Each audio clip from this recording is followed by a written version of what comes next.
President-elect Donald Trump announced the creation of a new Department of Government Efficiency to be headed up by Tesla CEO Elon Musk and former Republican presidential candidate Vivek Ramaswamy. In a post on Truth Social, Trump suggested the new department would partner with the White House Office of Budget and Management, or OMB, to trim down government spending, suggesting it could even become the Manhattan Project of our time.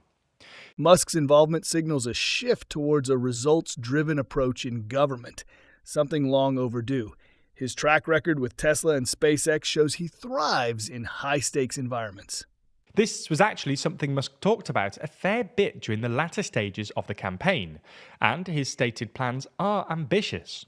During a campaign rally in New York last month, he claimed he wanted to trim $2 trillion off the $7 trillion federal budget, which, if it happened, would push the US into its first budget surplus since 2001. Originally, it was unclear what sort of timeline Musk was imagining here, but Trump's announcement said that the department's work would be done no later than July 4th, 2026, which means Musk has basically 18 months to do what he can. So in this video, we're going to have a look at Musk's Javier Milei-style plan to trim down the American state, and whether he can actually succeed.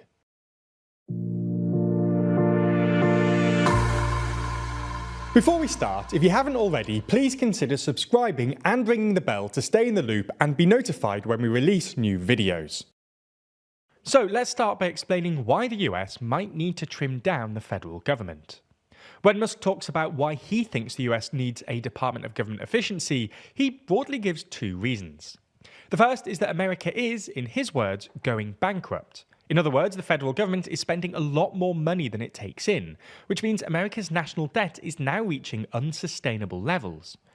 In the 2024 fiscal year, which runs between October 2023 and September 2024, the US ran a deficit of $1.83 trillion.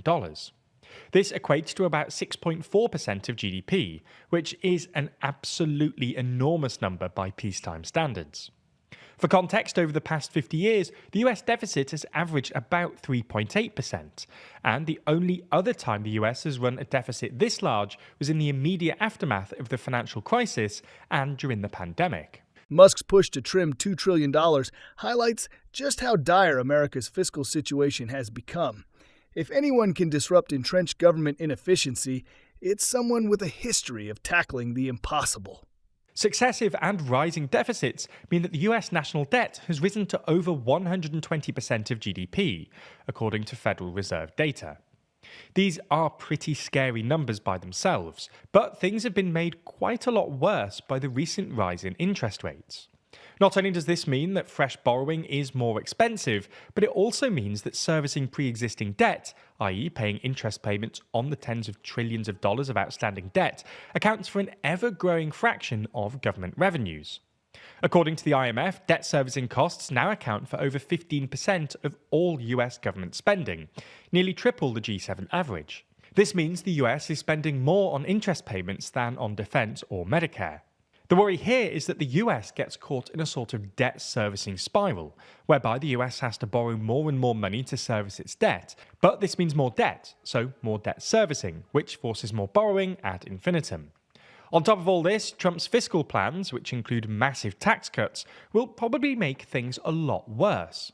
The fact that debt servicing now overshadows defense spending is a red flag for America's fiscal health. Musk's focus on efficiency could offer a much-needed course correction before it's too late. The Non-Partisan Committee for a Responsible Federal Budget explains that his stated policies would add another $8 trillion to the national debt over the next 10 years, pushing the deficit up to 10% of GDP. There's also the risk that the US gets caught in another vicious cycle, as sustained government spending stokes inflation, which discourages the Federal Reserve from cutting interest rates, which means more spending in the form of higher debt servicing costs. Anyway, that's the first reason. Musk worries that, without significant cuts in government spending, the federal government is at risk of going bankrupt. But the second reason Musk often gives is his belief that excessive regulation and government bureaucracy stymies economic growth. Musk therefore believes that if he can successfully reduce government waste, he'll be able to bring America's debt-to-GDP ratio down by both decreasing the numerator and increasing the denominator. Targeting regulation as a growth inhibitor is classic Musk thinking.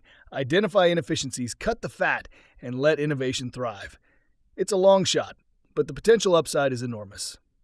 In other words, reducing borrowing and increasing GDP. In the same vein, Musk also believes that a lot of government spending is wasteful, spent employing people to do useless things, or even nothing, when they could otherwise be doing productive work in the private sector. Although it's worth noting that, while there's obviously going to be some wasteful spending in a $7 trillion budget, the US actually has a pretty small state by international standards. According to the most recent IMF data, for instance, government spending amounted to 37.5% of GDP in 2024, by far and away the lowest in the G7. So that's why Musk wants to cut down the American state. But can he actually do it? Well, cutting $2 trillion off the budget before mid-2026 would be immensely difficult and would almost definitely require cuts to Social Security, Medicare, and the defense budget. Cuts to these big government programs require congressional approval, and even though Republicans have majorities in both the House and Senate, this doesn't mean he'll be able to get these cuts through. Last month, for instance, Republican Senator Rand Paul proposed a bill that would cut spending by 6% a year, every year, until the US... Can the U.S. afford to avoid these tough decisions?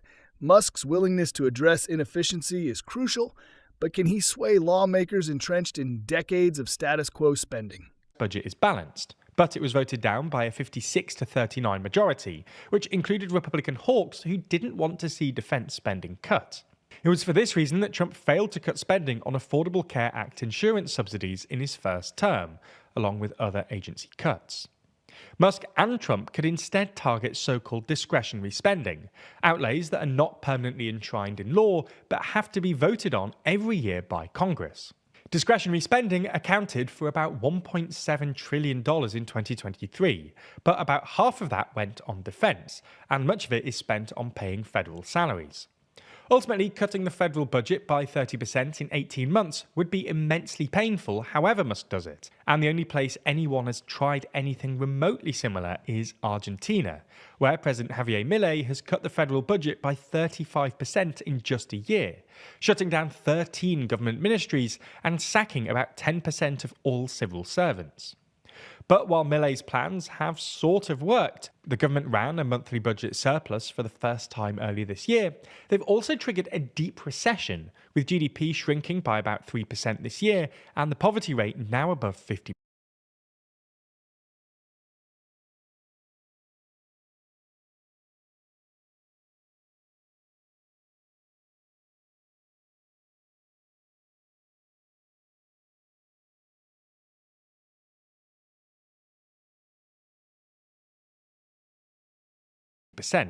While this is something Musk has been remarkably candid about, admitting in a virtual town hall on X that his planned reductions would, quote, necessarily involve some temporary hardship, Trump might not be so keen on it, given he's the one who'll suffer the political repercussions. It's also worth saying that this is where the Argentina analogy collapses. Argentinian voters elected Milei knowing that they were asking for some short-term pain, whereas Trump campaigned promising an immediate economic boom with tax cuts and lower inflation. Musk's transparency about the short-term hardships his fiscal plan would bring is a bold stance, especially in the face of Trump's promises for immediate relief. While Musk understands the necessity of painful cuts, Trump's political brand hinges on delivering instant economic benefits, which could make it harder to sell austerity to the American public. This stark contrast underscores the challenge Musk faces in balancing long-term fiscal discipline with Trump's expectations of rapid economic improvement.